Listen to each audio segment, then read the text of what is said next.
On January 18th, a protest inside a Minneapolis church led to federal charges against former CNN anchor Don Lemon. Lemon was initially charged with violating the FACE Act and the Enforcement Act of 1781.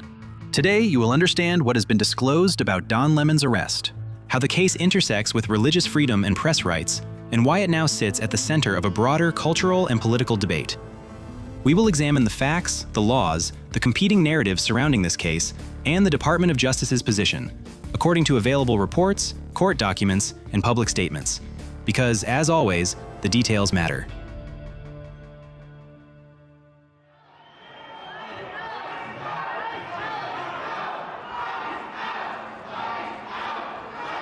According to the federal indictment, on January 18, 2026, anti-ICE protesters entered City's Church in St. Paul during a Sunday morning worship service.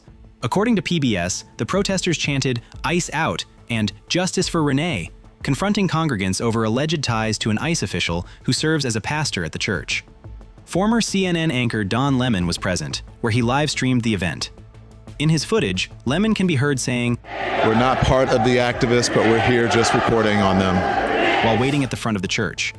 He also said, "There is an operation that will be taking place. We cannot tell you what it's about."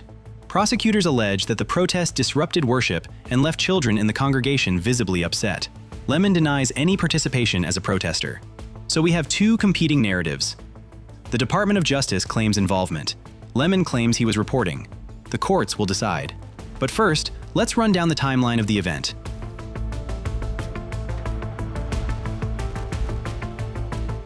Let's walk through what happened. January 18th, the protest occurs at City's Church in St. Paul. January 29th, the Department of Justice announces an investigation into potential violations of the FACE Act and Section 241 of Title 18, the so-called KKK Act. This announcement came from Assistant Attorney General Harmeet Dillon in an interview with journalist Benny Johnson. We have sent federal prosecutors last night from my office in D.C. to Minnesota. They should be landing any moment now. We activated the FBI and the U.S. Attorney's Office as well. And this has the highest attention of the Attorney General and my Department of Justice team, because it is, as you said in your intro, this isn't actually a question of whether we're going to stand for it. We don't stand for it in this country. And not every case that we do at the DOJ gets the headlines, but we've already prosecuted numerous attacks on churches so far in the last 9 months since I took office. January 22nd to 24th. A federal magistrate judge rejects warrant applications for Don Lemon and several others, citing a lack of probable cause, according to CNN. January 29th to 30th. Despite the magistrate's earlier rejection, a federal grand jury indicts 9 individuals, including Lemon, who was in Beverly Hills at the moment of the operation. January 31st. Lemon appears in federal court in Los Angeles and is released without bond. And to a Fox News alert, journalist Don Lemon has been arrested in connection with an anti-ICE protest at a church in St. Paul, Minnesota. Bill Malugin joins us now with more on this breaking news. Hey, Bill. Yeah, Charlie, good morning to you. Our colleague David Spunt and I getting this breaking news from multiple law enforcement sources just minutes ago, confirming that former CNN anchor Don Lemon has been arrested by federal agents in Los Angeles just after midnight this morning at a hotel. This obviously all in connection with that storming of a church in St. Paul, Minnesota by that group of anti-ICE agitators. His next hearing is scheduled for February 9th in Minnesota, according to CBS News. Last night, the DOJ sent a team of federal agents to arrest me in the middle of the night for something that I've been doing for the last 30 years, and that is covering the news. The First Amendment of the Constitution protects that work for me and for countless of other journalists who do what I do. I stand with all of them, and I will not be silenced. I look forward to my day in court. So we have a 2-week gap between the protest and the arrests, and a magistrate judge who initially found insufficient evidence to charge Lemon. Yet a grand jury later disagreed. Why? We'll come back to that.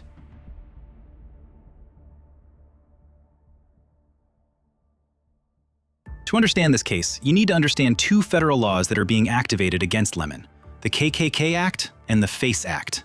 The KKK Act, formerly known as 18 U.S.C. Section 241, was enacted in 1871 to combat paramilitary vigilantism, specifically the Ku Klux Klan violence in the post-Civil War South. It prohibits conspiracies to deprive individuals of their constitutional rights, including the free exercise of religion. On the other hand, the FACE Act the Freedom of Access to Clinic Entrances Act, was passed in 1994. It was designed to stop blockades of abortion clinics, but it also prohibits obstruction of religious worship services. In this case, prosecutors are applying both laws. They allege that the protesters, and by extension Lemon, engaged in a conspiracy under Section 241 and obstructed worship under the FACE Act. Two questions are at the center of this case. First, does the evidence support the government's claim? Second, should these laws apply to a journalist covering a protest inside a church?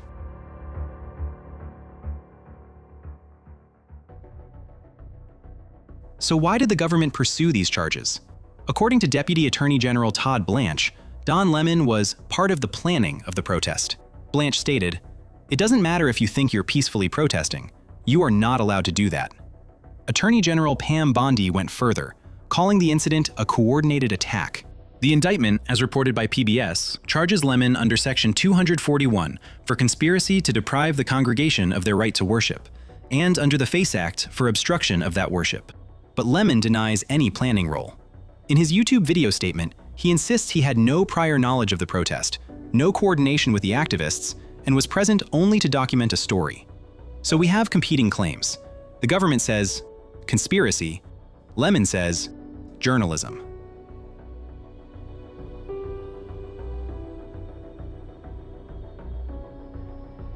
Was Don Lemon's action legal? According to legal expert David Harris, interviewed by ABC News, charging journalists for being there covering the disruption does not mean they were part of the disruption.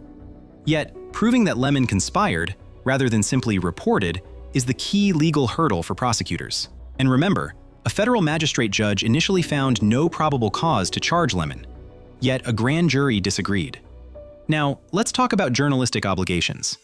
The Guide to Legal Rights in the U.S. of the Committee to Protect Journalists does not indicate any legal requirement for journalists, including independent ones, to notify authorities in advance before covering a protest or public demonstration. The committee also recommends that journalists carry their press credentials at all times and ensure credentials are visible to law enforcement, and wear large, visible media credentials so that they are clearly identifiable as members of the press. There is no evidence that Don Lemon followed these suggestions.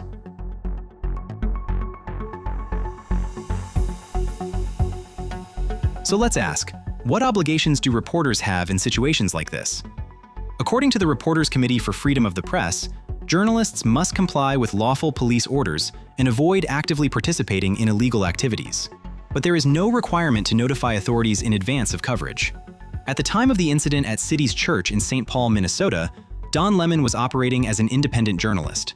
He did not display any press credentials or hold an official event-specific press pass. Does that matter legally? From a legal standpoint, this lack of credentials does not alter First Amendment protections. Press freedom advocates, including the Reporters Committee for Freedom of the Press, Committee to Protect Journalists, and Knight First Amendment Institute, consistently affirm that the First Amendment safeguards news gathering and reporting without distinguishing between institutional journalists and independents. The question, then, is whether the prosecution can sustain that position, or whether evidence emerges of coordination and active participation.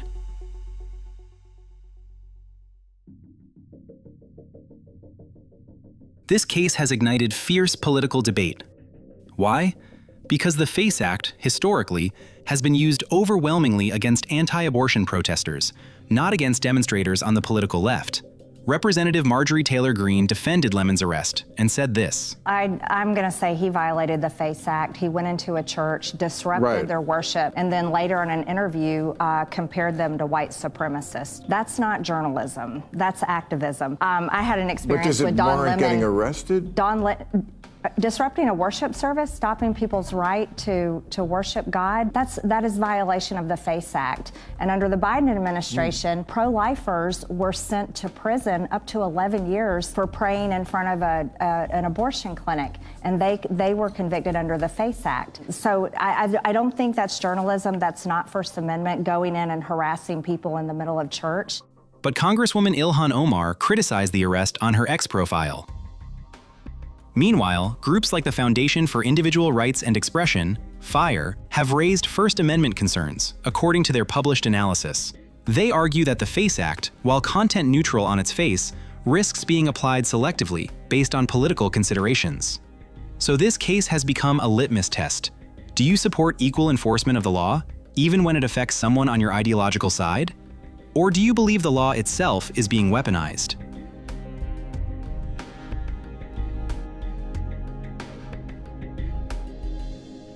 Don Lemon is very likely to face trial, since the federal government has stated it will not back down. Under the FACE Act, penalties for a first offense can include up to 1 year in prison and heavy fines, according to Cornell Law School. Under Section 241, the KKK Act, penalties can reach up to 10 years in federal prison, per the Department of Justice. So the stakes are high. But there's a deeper issue. How does this case conflict with the First Amendment? Courts have generally upheld the FACE Act as constitutional, ruling that it targets conduct, not speech, and is content neutral. But in this case, you have two constitutional rights in tension: the free exercise of religion, protected by the First Amendment, and freedom of the press, also protected by the First Amendment. Which takes precedence?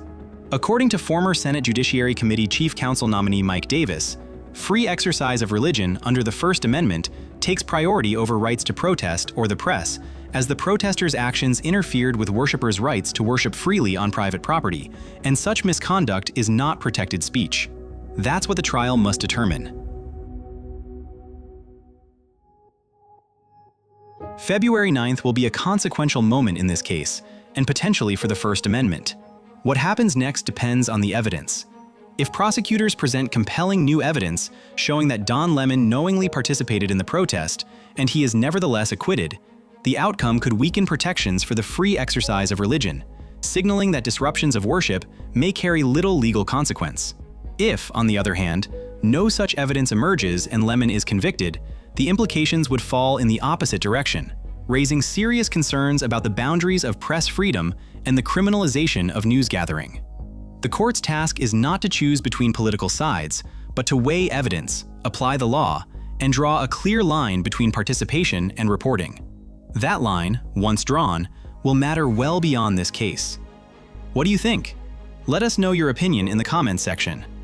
If you want to dive deeper into the dangers that threaten the First Amendment and how institutions can shut down opinions they don't like, you can watch our documentary on free speech, God Complex: The Rise of America's Censorship Machine, for free on our YouTube channel.